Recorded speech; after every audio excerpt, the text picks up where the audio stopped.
Like I said, exclusive, never-before-heard audio recordings of Justice Samuel Alito speaking to an undercover progressive activist. That's what we have tonight. That is in addition to the bombshell recordings that were released yesterday, and you will definitely want to hear these recordings when we play them. If you've been wondering how those secret tapes were made in the very first place, how activists and judges on the highest court in this land, how they came to mingle behind closed doors, well, the answer to that begins almost 10 years ago to this day, when the Supreme Court handed down a major decision. Supporters of the Hobby Lobby cheered today's victory. The Oklahoma family that owns the chain of 500 craft stores claimed that providing insurance coverage for some forms of contraceptives under Obamacare would be the equivalent of paying for abortion. The court's dissenters called the ruling startling and said it will allow companies to opt out of any law they judge incompatible with their sincerely held religious beliefs. The Hobby Lobby decision. The majority opinion in Burwell v. Hobby Lobby was written by Justice Samuel Alito, and it was one of the first signs that conservatives on this court were willing to go after reproductive freedoms, no matter the consequence. Now, in the wake of the Dobbs decision 10 years later, Hobby Lobby seems sort of like the canary in the coal mine in more ways than one. In November of 2022, the New York Times offered key reporting about how the Hobby Lobby decision came to be. For years before the court heard the case, conservative Christians had been engaged in a campaign called Operation Higher Court. That operation was to personally court and influence the Supreme Court's conservative justices. And that effort was spearheaded by a man named Reverend Robert Schenck, who would recruit Christian couples, whom he called stealth missionaries, to gain access to the judges and to impress upon them the importance of conservative Christian values. Here's how the New York Times described one of their strategies. Reverend Schenck gave his stealth missionaries close instruction. The justices were more likely to let their guard down at the Supreme Court Historical Society annual dinners because they assumed attendees had been properly vetted. See a justice, boldly approach, Schenck told the couples, according to a briefing document reviewed by the Times. If given the opportunity, bear witness to biblical truth, but don't push it, he said. Your presence alone at the Historical Society events telegraphs a very important signal to the justices.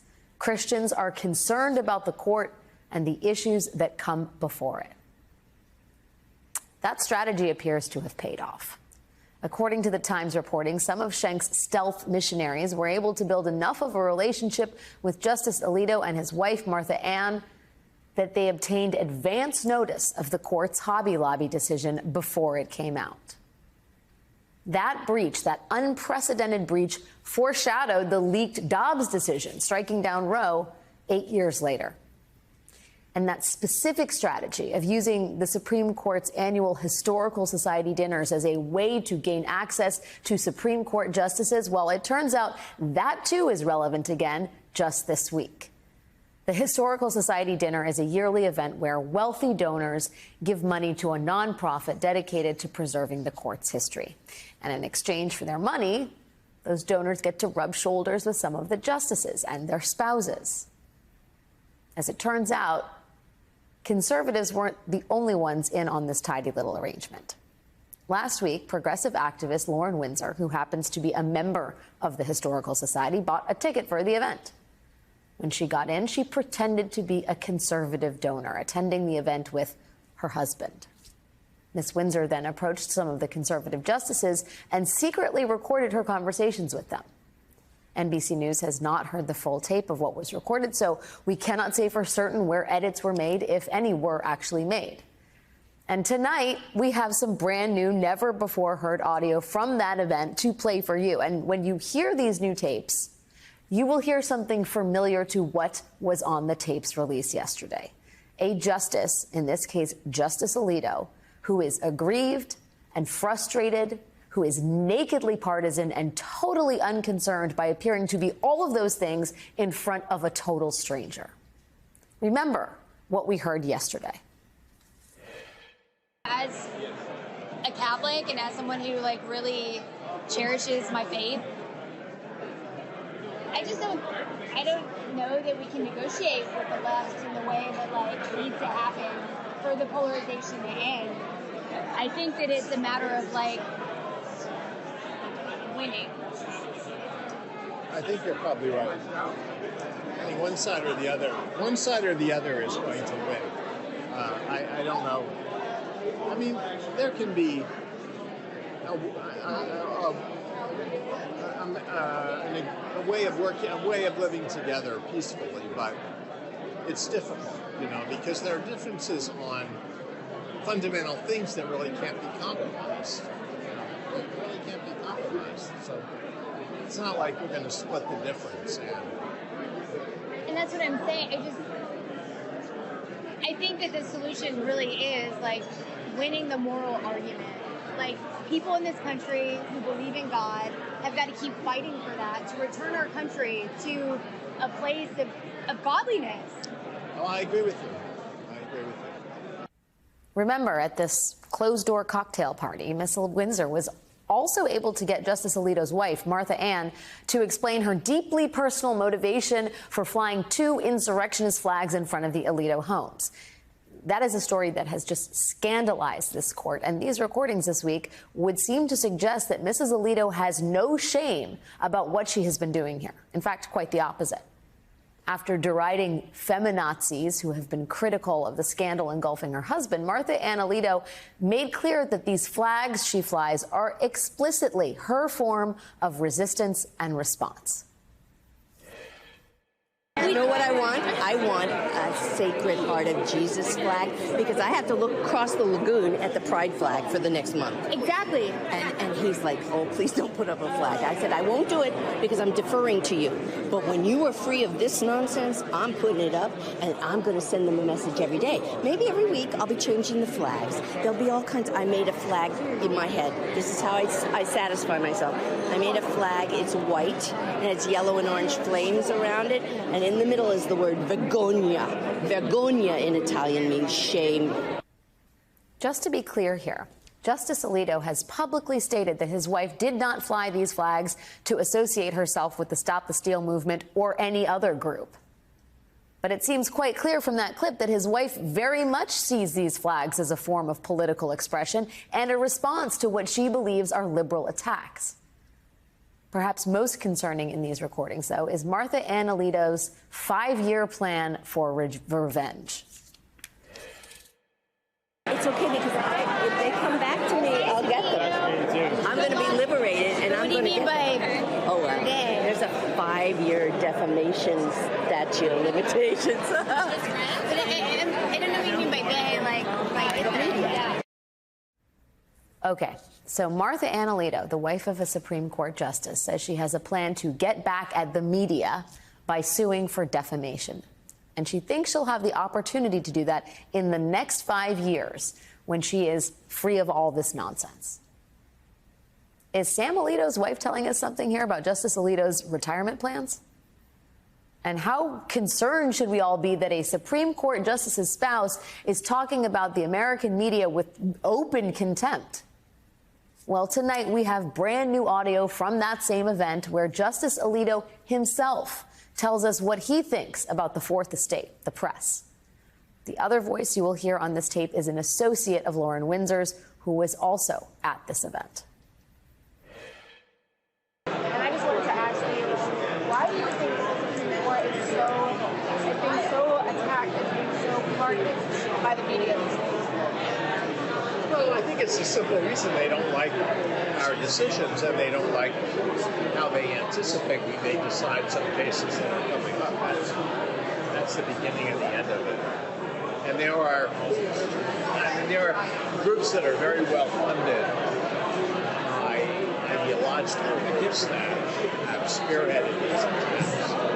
That's what it is. Like who? Sorry. Oh, ProPublica gets a lot of money, and they have spent a fortune investigating the crimes on the system. Everything that he's ever done in his entire life. And they've done some of that to me too. But they look for any little thing they can find, and they try to make sense of it. NBC News reached out for comment from both Samuel Alito and his wife, Martha Ann Alito, but we have not heard back. Joining me now is Lauren Windsor, progressive activist and the executive producer of The Undercurrent. Lauren, thank you for being here. I know you've had a busy week so far. We're so appreciative of all that you've said thus far and all that you have to share with us tonight. Let me just first start with the new sound that your organization or your colleague has given us. There are two parts of this new tape that strike me as concerning. The first is Justice Samuel Alito saying that the media is attacking him because the media doesn't like how they anticipate the court has decided cases and may decide upcoming cases. Was that a window into what may be coming down the pike in the next 2 weeks? How did you interpret that? I mean, I definitely interpret it as being a harbinger for bad things to come. Did you get the sense when he was talking about the media and then specifically citing ProPublica, for example, and their extensive investigative reporting about Clarence Thomas, that Alito is reading, I mean, that these stories are very much being shared behind closed doors at the Supreme Court? I mean, his media awareness seemed to be relatively high. Oh, it's very high. And, you know, he already had a sense of grievance when I first spoke with him in 2023. But it was much more pronounced this year, I think, in the two conversations that both Ali and I had with him. Can we just talk about the context here? The fact is, you and your colleague both had conversations with the Alitos. For those of us who haven't been to Supreme Court Historical Society events, I mean, is this what happens? Is this what happens at them? Because we now have two kind of bombshell series of reports about conversations, advocacy campaigns that are happening between attendees and the justices on the Supreme Court. Well, it's interesting. You know, I had actually read that initial report in the New York Times about Reverend Schenck, and that's part of what played into my going in the first place. But, you know, I didn't read that report and think I should become a member now. It really was incited by the ProPublica reporting on Clarence Thomas. And it's interesting that Justice Alito wants to rail about the money taken by ProPublica for investigating, you know, public servants, while Clarence Thomas is not disclosing millions of dollars of gifts from GOP donors. And I have no idea what ProPublica's finances are, but as someone who is an independent journalist, I would imagine that the money that Clarence Thomas has taken probably rivals the budget of ProPublica in any given year. Yeah, I mean, it's such a good point. What did you hear in Alito's sort of explanation for that? Did you hear, I mean, it almost seems as if there's certainly no contrition, but there's not even an acknowledgement that there was any wrongdoing on the part of Clarence Thomas in accepting potentially millions of dollars in unspecified gifts from conservative donors. I mean, you know, it's not verbatim, but it's almost verbatim, you know, making something out of any little thing. You know, I don't consider any little thing to be, you know, buying my mother's house or paying for my nephew's tuition or getting a free RV loan. And these are all things that he's accepted from GOP donors. So it would be a much different story if this were just about vacations he was taking with Harlan Crow and his wife and Harlan Crow's family. You know, I think most people would write it off as, oh, it was a trip. Most people would not consider, you know, traveling with friends or associates as being something that's that big of a deal. But that's not actually what we're talking about with Clarence Thomas, is it? No, it's another order of magnitude, it would seem, and it's been going on for years. I mean, I guess some part of me is surprised that you, not knowing the Alitos, you're just a random member of the Historical Society, is able to even get within, you know, shoulder-rubbing distance of a justice and then draw him into conversation about some of the most incendiary topics in this country, which is the partisan divide. Can you talk, like, how did it actually unfold when you were in the room with the justice? Well, so it should be stated that in the guidance for the event, the Historical Society says if you broach topics that are before the court, it may be grounds for you to be kicked out. And so there was definitely a deliberative process in how do I approach someone that, you know, not only are judges supposed to be really the height of discretion, the height of, judgment, right? This is the highest court in the land. This is a Supreme Court justice. So I definitely went into this assuming that I was not going to get anything newsworthy. In 2023, I did not get anything newsworthy. But I thought, throughout the year that transpired, the media scrutiny on Justice Alito has intensified so much, and his grievance level is probably so much more peaked that, unlike Clarence Thomas, who did not show up to this dinner, but has been reported to have shown up to it many times, and he didn't show up in 2023, by the way, that Justice Alito would probably attend anyway, even though he was undergoing this very intense media glare. And sure enough, he was there. And I think, it was just something that I can't say what was in his mind. So I don't know if in 2023 he had the same level of grievance and it changed over the course of the year. Sure.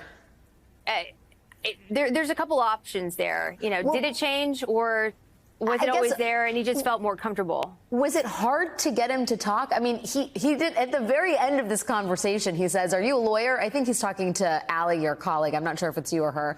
But it wasn't like you had offered any biographical information other than you had a husband who was not in the room. And I wonder why you offered that piece of information. Like, how did you actually get into conversation with him? Did you just go up to him and start talking to him? Well, so the reason why I brought up my husband was that in 2023, I came with a male friend. So the context of it was we had a conversation after dinner. In 2023, my male friend was with me. He was not with me in 2024. So when I saw Justice Alito solo, it was one-on-one.